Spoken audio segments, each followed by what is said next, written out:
जय श्री कृष्णा। राधे राधे दोस्तों, स्वागत है आपका अपने चैनल पर। आज हम लेकर आए हैं आपके लिए गोपाष्टमी की कथा। तो प्रेम से बोलो कृष्ण भगवान की जय हो, गाय माता की जय हो। कृष्ण भगवान ने जब छठे वर्ष की आयु में प्रवेश किया तब एक दिन भगवान माता यशोदा से बोले, मैया अब हम बड़े हो गए हैं। मैया यशोदा बोली, अच्छा लल्ला, अब तुम बड़े हो गए हो तो बताओ अब क्या करें। तब भगवान ने कहा, अब हम बछड़े चराने नहीं जाएंगे, अब हम गाय चराने जाएंगे। मैया ने कहा, ठीक है, बाबा से पूछ लेना। मैया के इतना कहते ही झट से भगवान नंद बाबा से पूछने पहुंच गए। तब नंद बाबा ने कहा, लल्ला अभी तुम बहुत छोटे हो, अभी तुम बछड़े ही चराने जाओ। तब भगवान ने कहा, बाबा अब मैं बछड़े नहीं गाय चराने ही जाऊंगा।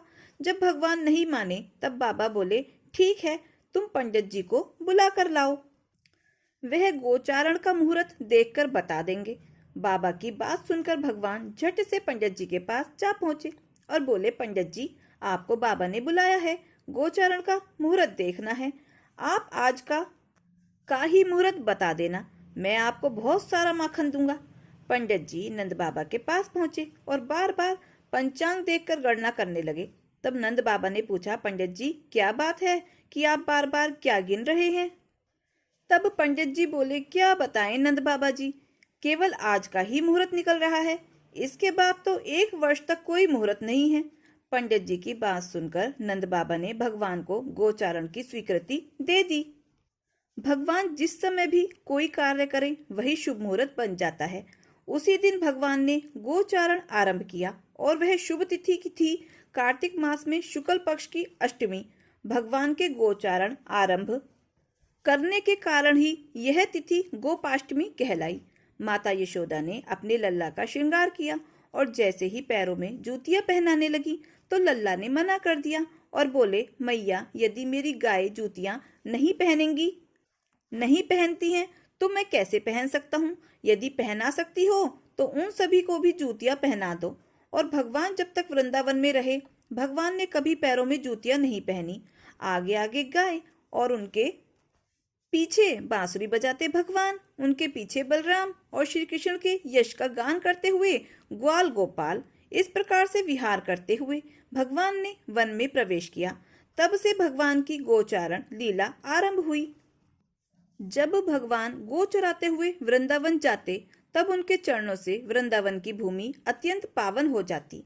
वह वन गौ के लिए हरी भरी घास से युक्त एवं रंग बिरंगे पुष्पों की खान बन गया था। गोपाष्टमी के दिन बछड़े सहित गाय का पूजन करने का विधान है। इस दिन प्रातःकाल उठकर नित्य कर्म से निवृत्त होकर स्नान करते हैं। प्रातःकाल ही गौ और उनके बछड़ों को भी स्नान कराया जाता है। गौ माता के अंगों में मेहंदी, रोली, हल्दी आदि के थापे लगाए जाते हैं। गायों को सजाया जाता है। प्रातःकाल ही धूप, दीप, पुष्प, अक्षत, रोली, गुड़, जलेबी, वस्त्र और जल से गौ माता की पूजा की जाती है और आरती की जाती है। पूजन के बाद गोग्रास निकाला जाता है। गौ माता की परिक्रमा की जाती है। परिक्रमा के बाद गौ के साथ कुछ दूर तक चला जाता है। प्रेम से बोलो गौ माता की जय हो, कृष्ण भगवान की जय हो, कार्तिक के ठाकुर जी की जय हो, हनुमान जी महाराज की जय हो। हनुमान जी के मंदिर में एक साहूकारनी रोज जाया करती थी। चूरमा का पिंडी और एक रोटी ले जाती, कहती, कांधे सोटो लाल लंगोटो, हनुमान जी खायो चूरमा और रोटी। मैंने तुम्हें दिया जवानी में, तुम मुझे देना बुढ़ापे में। पूजा करने के बाद घर आई तो बहू बोली, सासू जी तुम चूरमा रोटी लेके कहाँ जाया करो हो। तो सासू जी बोली, बालाजी के मंदिर में जाया करूं। तब वह बोली, बालाजी के मंदिर में तो नहीं जाओ हो। सास कुछ भी नहीं बोली, ना खाया, जाकर अपना सो गई। सोते सोते 5 दिन हो गए। हनुमान जी सपने में आए, बोले, तूने दिया जवानी में, मैं तुझे देऊं बुढ़ापे में। बुढ़िया बोली, आज तो तुम दे रहे हो, रोज कौन देगा। हनुमान जी बोले, मैं रोज दे दूंगा। बुढ़िया ने चूरमा खा लिया। बहू के घर कुछ भी ना रहा, सब चीजों में घाटा हो गया। बहू बोली, सास को देखूं 7 दिन हो गए, मैंने तो खाने को भी नहीं दिया। जाके देखा तो खूब मोटी ताजी हो रही है। बहू बोली, सासू जी तुम्हें खाने को भी ना दिया, तुम क्या खाती हो। सासू बोली, मुझे तो हनुमान जी मीठी मीठी चूरमा रोटी देके जावे हैं, मैं तो वही खाती हूँ।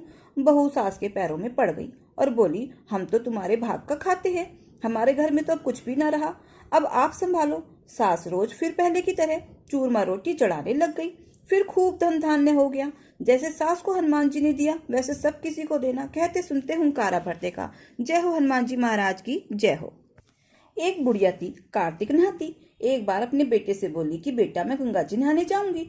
बेटा बोला माँ क्या क्या सामान चाहिए। माँ ने उसे लड्डू का सामान बता दिया। उसने लाकर अपनी बहू को दे दिया और बोला कि मेरी माँ गंगा जी जाएगी, लड्डू बना दियो। बहू बहुत ही चालाक थी। उसने सारा सामान तो घर में बचा लिया और बूर के लड्डू बनाकर सास को दे दिए। बेटा माँ को गंगा जी छोड़ आया। उसकी माँ सुबह 4 बजे उठती, नहाती धोती, पूजा पाठ करती और एक पैसा एक लड्डू लेकर आसन जमाकर बैठ जाती। भगवान जी महाराज आते और कहते काकड़िया कुड काऊंगा, माई मोहन लड्डू पाऊंगा। बुढ़िया माई रोजाना एक लड्डू एक पैसा भगवान जी को दे देती। ऐसा करते करते पूरा कार्तिक का महीना बीत गया। पूनों के दिन भगवान जी महाराज आए और बुढ़िया माई से बोले बुढ़िया माई मांग ले, क्या मांगे है। बुढ़िया माई बोली भगवान जी मेरे पास तो आपका दिया सब कुछ है। भगवान जी फिर भी बोले बुढ़िया माई कुछ तो मांग ले। तो बुढ़िया माई कहने लगी कि अच्छा प्रभु कि जरा यहाँ की जमीन थोड़ी सी खुरदरी सी है, बस आप इसे एक सार से कर दो। तो भगवान ने कहा ठीक है, आग मींच ले। बुढ़िया माई ने आग मींच ली। अब बुढ़िया तो सोने की हो गई। झोपड़ी में लात मारी, सोने का महल बन गया। उधर पूनो हो गई, पड़वा हो गई। बेटा बोला मैं तो अपनी माँ को लेकर आऊ हूँ। इतना सुनकर बहू को तो गुस्सा आ गया। बोली माँ ही माँ टकराते रहते हो, आ जाएगी जब आएगी। बेटा नहीं माना, अपनी माँ को लेने चला गया। गंगा जी पहुंचकर सबसे पूछता फिरे कि एक बुढ़िया माई को छोड़कर गया था, बुढ़िया माई को छोड़ गया था। फिर किसी ने बताया कि बुढ़िया माई तो वहां सोने की हुई बैठी है। उसने जाकर देखा तो क्या माँ है और कहने लगा माँ ये सब कैसे हो गया। माँ बोली बेटा मुझे तो भगवान जी ने दिया है। बेटा बोला माँ चलो घर चलो। तो माँ मना करने लगी कि मैं तो यही रहूंगी, मुझे तो भगवान ने बहुत कुछ दिया है। तब बेटा बोला माँ ना घर चल। उसने मना किया कि मैं तो यही रहूंगी, भगवान जी ने दिया है। बेटा फिर बोला कि माँ तुझे चलना तो पड़ेगा। बेटा अपनी माँ को लेकर घर आ गया। बहू अपने पति से लड़ने लगी कि अपनी माँ को तो सोने की कर लाए, मेरी माँ को ना करके लाए। पति बोला ठीक है, अगले साल कार्तिक में मैं तेरी माँ को भी सोने की कर लाऊंगा। अगले साल फिर कार्तिक आया। उसने वैसे ही लड्डू का सामान लाकर बहू को दिया, लेकिन बहू ने अपनी माँ के लिए खूब बढ़िया मेवा के निचड़वा लड्डू बनाकर अपनी माँ को दिए। जवाई उसे गंगा जी पर छोड़ आया। अब उसकी सास सुबह ना तो उठती, ना नहाती, ना धोती, ना पूजा, ना पाठ। सुबह सुबह अपना उठकर खाने पीने बैठ जाती। भगवान जी महाराज आते, काकड़िया कड़काऊंगा, माई मोहन लड्डू पाऊंगा। वो कहती जमाई के लाए, घी के बनाए, काहे कुना दिखाऊंगी, चुप चुप खाऊंगी। ऐसा कहकर रोजाना एक लड्डू गप से खा जाती। ऐसा करते करते पूरा कार्तिक का महीना बीत गया। पूनों के दिन भगवान जी महाराज फिर आए। बोले बुढ़िया बोली महाराज जी महाराज मुझे भी ऐसा दो जैसे मेरी समधन को दिया। भगवान जी बोले तूने भी ऐसे ही किया जैसे तेरी समधन ने किया था, कुछ तो किया ही नहीं था। अच्छा चल आंख मींच ले। आंख मींचते ही बुढ़िया कूड़ी की पर जैसे कूड़ी पर खड़ी रहती है वो सूरी बन गई। घाट घाट घुराती फिर बड़े परेशान हो गए न। अपना आए जब वो पूनों के दिन कि पूछते फिरे सबसे कि बुढ़िया माई कहाँ गई। सबने कहा यहाँ पर तो ये सूरी मंडराती फिर रही है, घाट घाट घुराती है। बड़े परेशान हो गए, चलो नाव से बांध दिया। उधर पूनो हो गई, पड़वा हो गई। बेटा अपने पति से लड़ने लगी, अपनी माँ को तो बड़ी जल्दी लाया, मेरी माँ को नहीं ला रहा। वो बोला मैं तेरी माँ को भी ले आऊंगा। गंगा जी पहुंचकर फिर सबसे पूछने लगा मैं एक बुढ़िया माई को छोड़ गया था, मैं एक बुढ़िया माई को छोड़ गया। फिर किसी ने बताया कि एक बुढ़िया तो वहां पर सूरी हुई पड़ी है। जाकर देखा तो क्या सास है। सास जमाई को देखकर उसके पैरों में चिपट गई और बोली तुम्हारे भगवान जी तो बड़े दोगले पटपीटन है, जो तुम्हारी माँ को कैसा दिया और मुझे कैसा दिया। वो बोला भगवान जी दोगले ना है, तुम्हारे कर्म दोगले हैं। जैसे मेरी माँ ने किया मेरी माँ को मिला, जैसे तुमने किया वैसे तुमको मिला। गाड़ी से बांध कर घर ले आया। उधर बेटी और देवती बड़े खुश होते डोल फिर रहे थे कि मेरी माँ सोने की होके आएगी। अब नानी तो सूरी हो गई और वो आके आशन पार्टी लेकर अपना पड़ गए। बेटी दौड़ी दौड़ी अपने माँ को लेने गई। जाकर क्या देखे वहां तो सूरी बंधी खड़ी है। सबसे पूछती फिरे कि मेरी माँ का दोष कैसे उतरे। फिर किसी ने बताया कि कोई कार्तिक नहाने वाली हो और उसके नहाए हुए जल से नहाने से उसका दोष उतरेगा।